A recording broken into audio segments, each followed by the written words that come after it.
কাহারোলে union বিএনপির কর্মীসভা অনুষ্ঠিত। রশিদুল ইসলামের পাঠানো তথ্যচিত্রে বিস্তারিত।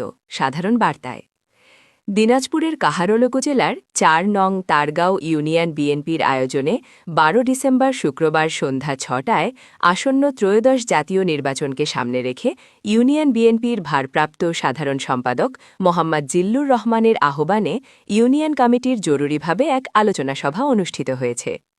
এ সময় আলোচনা সভায় উপস্থিত থেকে বিভিন্নভাবে আসন্ন ত্রয়োদশ জাতীয় নির্বাচনকে সামনে রেখে আলোচনা সভায় দিকনির্দেশনামূলক বক্তব্য রাখেন দিনাজপুর ১ আসনের বিএনপি মনোনীত প্রত্যাশিত সাবেক উপজেলা চেয়ারম্যান মোহাম্মদ মামুনুর রশিদ চৌধুরী, কাহারোল উপজেলা বিএনপি সাধারণ সম্পাদক প্রভাষক মোহাম্মদ শামীম আলী, ৪ নং তারগাঁও ইউনিয়ন বিএনপির সাংগঠনিক সম্পাদক মোহাম্মদ শাহজাহান আলী, বিএনপি নেতা শাহিনুর ইসলাম শাহিন সহ অন্যান্য নেতানেতৃবৃন্দ প্রমুখ।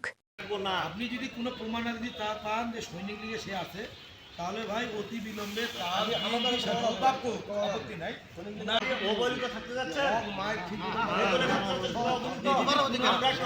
থাকবো না। আপনি যদি কোনো প্রমাণাদি পান যে সৈনিক লীগে সে আছে, তাহলে ভাই অতি বিলম্বে আপত্তি নাই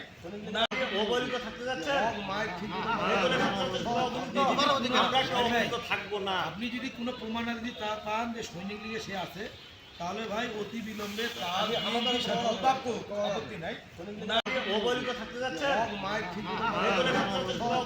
আপত্তি নাই থাকবো না। আপনি যদি কোনো প্রমাণাদি পান যে সৈনিক লীগে সে আছে, তাহলে ভাই অতি বিলম্বে আপত্তি নাই।